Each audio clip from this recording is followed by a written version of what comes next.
and I am the supervisor of the volunteer program and the auxiliary. I'm a member of the auxiliary. And we're here for two reasons today.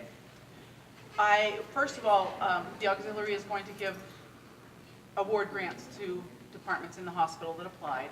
So we're going to announce those, but we're not going to announce those till the end because we wanted to take the time to give you a little bit of an explanation of what the auxiliary and the volunteer program at Memorial Hospital is. Especially with our newer staff, a lot of people ask us, what is the auxiliary? They don't understand it, so I thought this is a prime time to not only talk about the auxiliary, but to recognize our volunteers and members of the auxiliary because they do a fantastic job and they're behind the scenes. Nobody ever really sees them, but they do so much for us. So, so like I said, I just want an opportunity to talk about them. So first of all, I want to, before I go into the explanation of the auxiliary, we do have a board, much like the hospital board. Some of the board members are here, so I'm going to introduce them. So Lachelle Betcher, she's our president. Come forward so they can see you. You have to stand up here by me, I think. It's perfect example.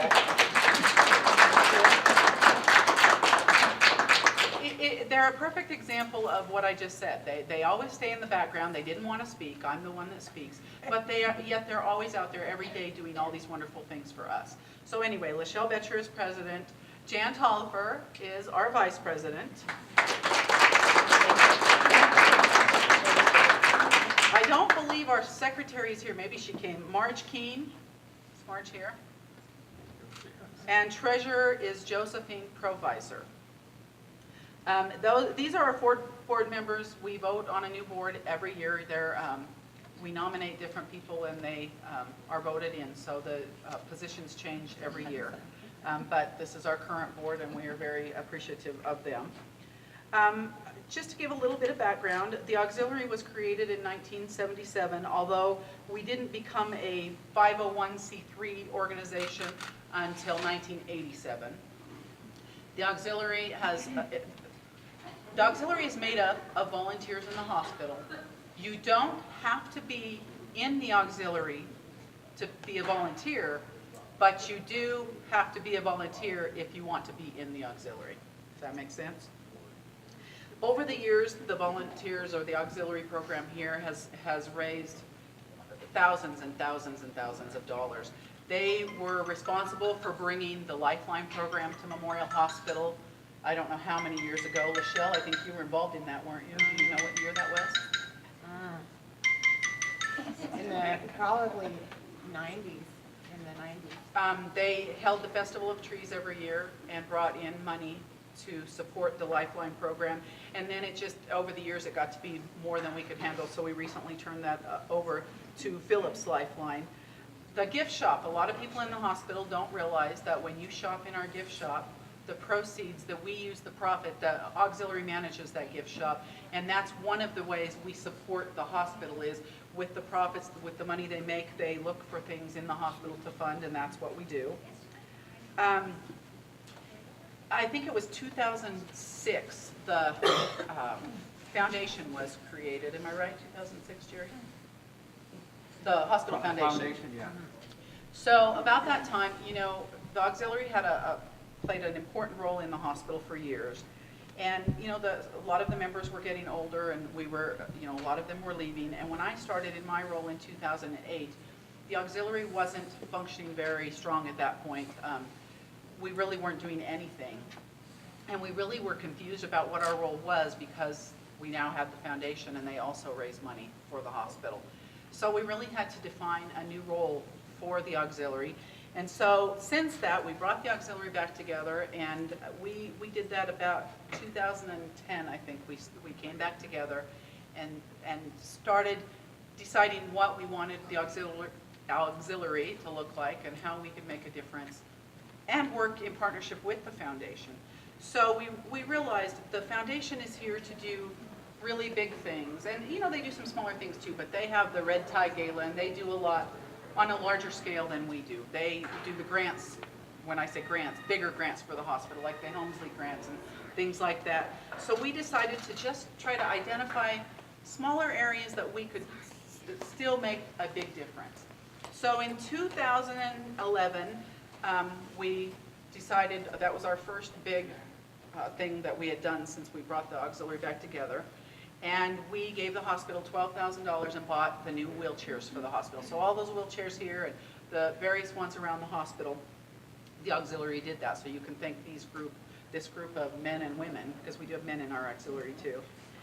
Then in 2013, we decided to offer grants. We had an excess of money, and so we sent letters out to all the departments in the hospital, and people filled out grant applications. We developed a scoring process, and that year we gave the hospital a total of $14,000 in grants. And that includes like an MRI wheelchair. I think we did a piece of equipment for cardiac rehab. I mean, some really nice things. We did some educational pieces for the education department to train our nursing staff on. So we've done some different things like that.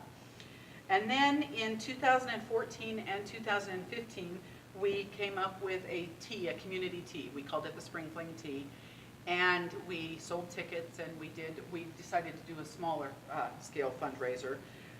In 2014, we raised $4,347, and we used that to fund the pediatric waiting area in the new medical office building at that time.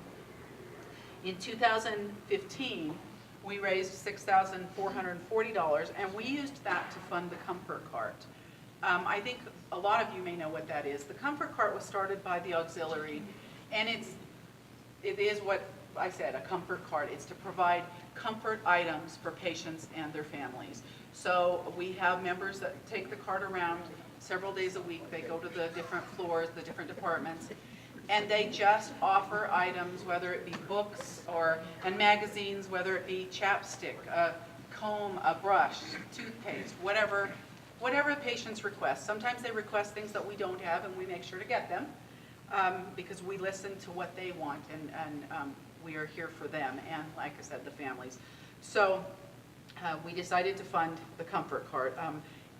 Prior to that, besides the money that the auxiliary was appointing, the volunteers actually were funding it. They would bring things into the cart and listen to patients, what they needed. So, besides the auxiliary spending money, these volunteers give on their own as well and bring. So, it's such a huge thing. One of the things that the Comfort Cart takes is Project Linus blankets. And Project Linus blankets have to be given to kids under the age of 18. Well, a lot of our patients, our elderly patients, would love those blankets, but we have to stick to the rules that Project Linus sets for us. So this year, the auxiliary also voted to set aside money, and we just told them whatever they needed, and they went and spent several $100s and bought fleece. And so now, Kim LaPiccolo usually heads that piece of it, and she invites us when we start running low on blankets for adults. Kim invites us over to her house, and we get together and we have a blanket tying afternoon. A lot of the volunteers do it regularly. I did get to do it this last month, so it was kind of fun. It's just a nice afternoon, and we all tie blankets. But it's just those things, like I said, that we do, our auxiliary and volunteers do for our patients, our staff, the hospital as a whole, that no one really knows. They're so quiet about it, and as I said, even me standing up here talking, they don't want to talk. I'm their voice. So anyway, I'm going to talk about the other piece of what we're here for, and that's the grants. But before we do that, I just want to give the auxiliary a great big thank you and a round of applause.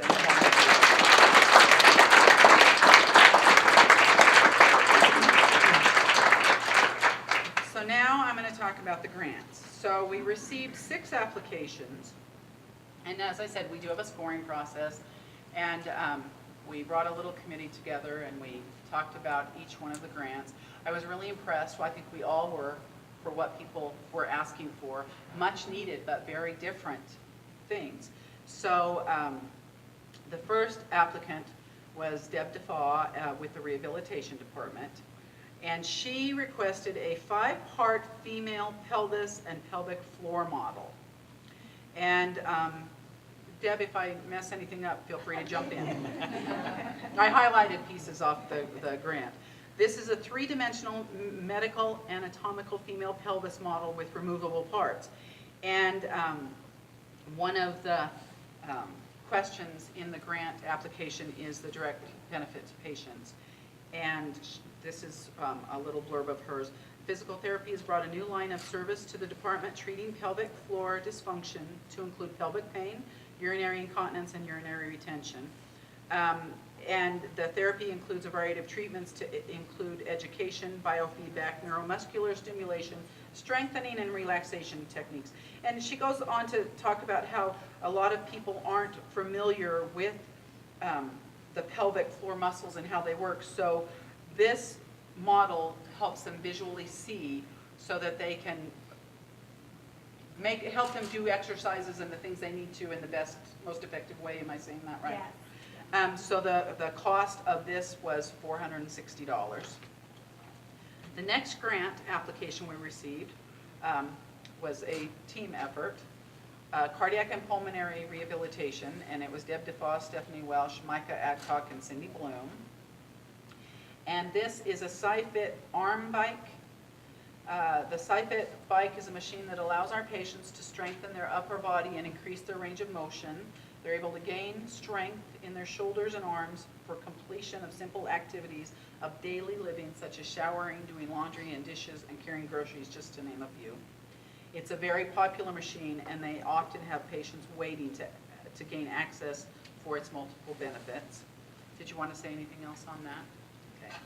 Okay. The total amount requested for this was $4,290.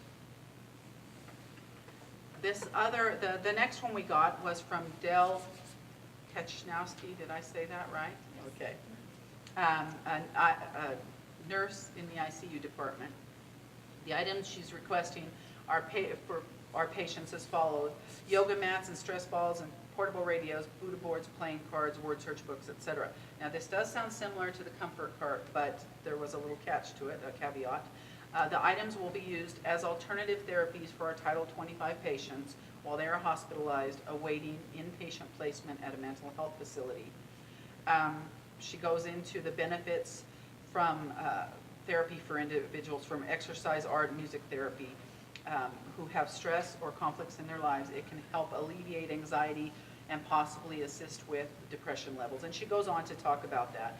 And the request for this was $500. She went a little bit further and said she gave us a quote with all the different prices from Amazon, and I loved this because if we were to award this one and we buy these things at Amazon, we can turn around and name our hospital for the charitable contribution, so we get money back. So I laughed at that because it was very clever thinking. The next one is from the emergency department, Desiree Padilla. Her request was for a blue Phantom branched 4-vessel ultrasound training block model. And I know now, and I want to say, these things, most of these were new to us. We didn't know what any of this was, but they did give very good explanations. There are pictures involved, so you could visualize what it was they were asking, which was wonderful. Her description is MHSC does not have any training guides for staff to learn ultrasound-guided IVs. These modules would be incredibly useful in helping RNs perfect their skill. She's asking for their department for the amount of $538.46. This next one is also from the emergency department, from Tiffany Uranker. And the item she's requesting is called an AccuVein AV400. It's a lightweight, hands-free vein visualizer, and the amount she's asking is for $5,390. And again, I was impressed with them. The first quote they sent was, they gave the amount $5,990, and then a little later they found a cheaper one, so submitted that. So it was impressive that people were really looking into this and utilizing. Yeah, we were quite impressed with that. The AccuVein AV400 will benefit patients of all ages using this device. Nurses can visualize where a vein is if they are unable to feel it. In turn, reduces having to be poked more than one time. In pediatric patients, some nurses have a hard time feeling as well as visualizing the vein. With this device, you are able to see all the veins. It increases the success of the procedure, reduces the processing time and the pain during the procedure in children. So, and she goes on with this, and anybody that's ever had an IV, you know, if they could see the vein and get right in there, that would be a benefit. And they even submitted a quote where you could actually see it, so that was kind of cool. And then this last one we got, this was quite impressive too, and it was thinking completely outside the box. This applicant was Cindy Nelson in administration, and her request is a digital piano for the front lobby of our main part of the hospital. And the particular one she's asking for is a complete entertainment system that never needs tuning. It's got pre-recorded music, etc. The cost on this was $2,046.99. And again, we were impressed with this because I would have never thought of it, but we do know hospitals are using, they do have pianos in their lobbies, and it would provide a tool to improve the quality of the patient's treatment and visit to the hospital, as well as enhance experience of the patient's personal caregivers and guests. Music has long been recognized as an effective form of therapy. In studies, music is found to improve the body's immune system function and reduce stress. Listening to music has been found to be more effective than prescription drugs in reducing anxiety before surgery. And she goes on to talk about this. She even went a step further and gave us documentation from the American Psychological Association on music as medicine, so that was quite impressive too. So, as I said, we all got together and went over these and looked at the amount of money that we wanted to put into the hospital, and there were so many great ideas, and I think they came to about $13,300. So we decided that we are going to award all of them.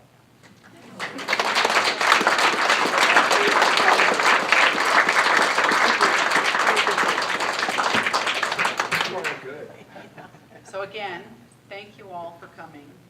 Thank you for supporting the auxiliary, for supporting the gift shop. I know we've been having a few big sales, and we've seen all of you in there. We're having another one November 3rd, Christmas. But again, thank you. And when you see all the volunteers, please tell them thank you, because they're not always out there in front of everyone. They're quietly going about their business, running the gift shop, doing the mail, working on the floors with patients. They've been doing patient rounding and different things, but they're all over